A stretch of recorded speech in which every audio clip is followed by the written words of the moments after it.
talk to me about handling rejection. And I want you to think about it in two ways. I want you to think about it, one, professionally, when you're dealing externally with others, so rejection from them. And then I want you to talk about it internally. So how do you deal with rejection throughout your career, or how have you dealt with rejection throughout your career?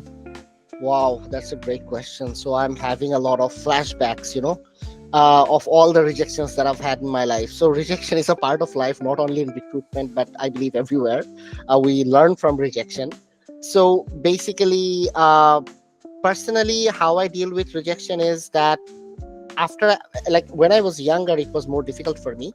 But after I got into recruitment, after I started working in the HR, I found something that convinced me otherwise. And I also try to motivate my own family members in the same way whenever they're dealing with any rejection from, like, after they have applied for a job and so on. So number one, you don't only get rejected. The only reason for rejection is not your competency, or it's not even you. Oftentimes the companies change their strategies, their business objectives.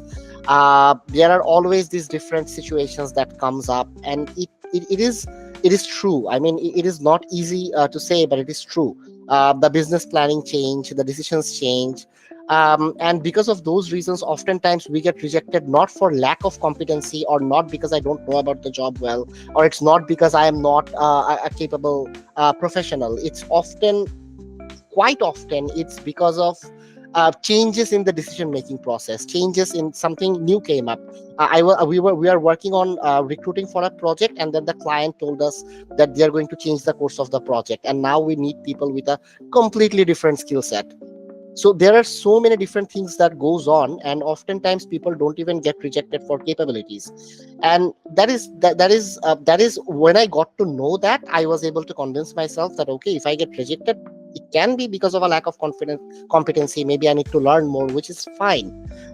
But we also need to keep in mind that it is not always because of that. So that is how I encourage my own family members. I motivate my own family members that don't stop trying. And that is also I try to motivate how I try to motivate myself. And if I can when I'm sure that maybe I screwed up this interview because I made a mistake, or I did not have knowledge about this particular portion of the JD, then that is a good thing. I can go out there and I can try to learn. That is actually a good indicator for me.